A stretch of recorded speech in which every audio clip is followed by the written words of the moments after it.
In the Philippines, the names Bubby Dacer and Emmanuel Corbito became a somber part of the nation's tragic history. Their story, one marked by mystery and unanswered questions, still lingers in the shadows of a nation yearning for justice.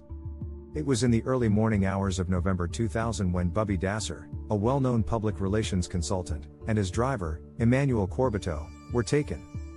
Dacer was a man of influence in the Philippines, with ties to powerful individuals and a deep understanding of the political and social fabric of the country.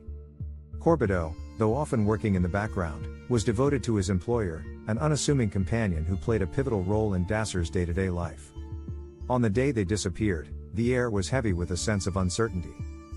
Bubby and Emmanuel were on their way to a meeting when they were intercepted by a group of armed men. The kidnappers, with clear and disturbing intent, forced them into a vehicle, disappearing without a trace. In those initial hours of fear, their families and friends could do little but wait and hope for a ransom call or some sign of life. But days passed, and hope began to fade.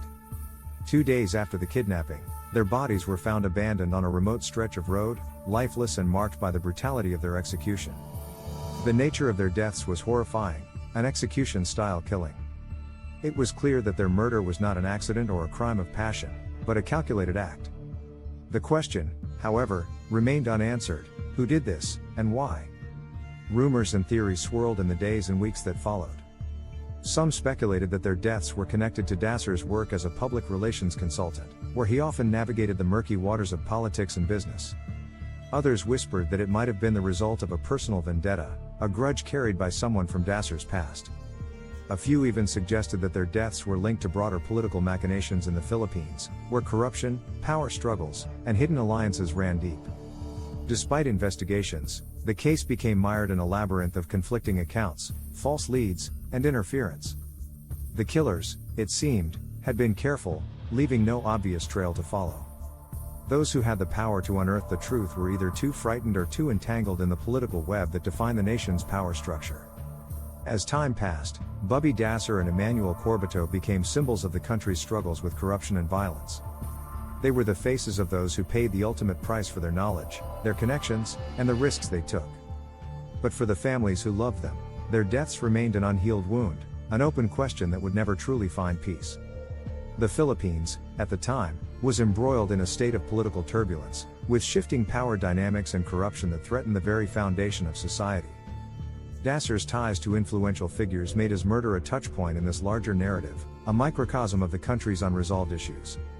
Though theories emerged, ranging from criminal syndicates to corrupt politicians, no one was ever charged with the killings, leaving the case shrouded in uncertainty. Years passed, but the mystery of Dacer and Corbito's deaths remained. For their families, the pain of losing them was compounded by the weight of not knowing why they were murdered or who had the power to orchestrate such a crime. The tragedy of their deaths was a painful reminder of the vulnerabilities faced by those who dared to speak out or become entangled in the tangled web of politics. Bubby Dacer and Emmanuel Corbito's story, though filled with tragedy, highlighted the importance of seeking justice in a world where power and influence could sometimes overshadow the truth. The unanswered questions surrounding their deaths stand as a testament to the fact that some stories, no matter how desperately we wish for closure, remain suspended in time, like ghosts haunting the corridors of history.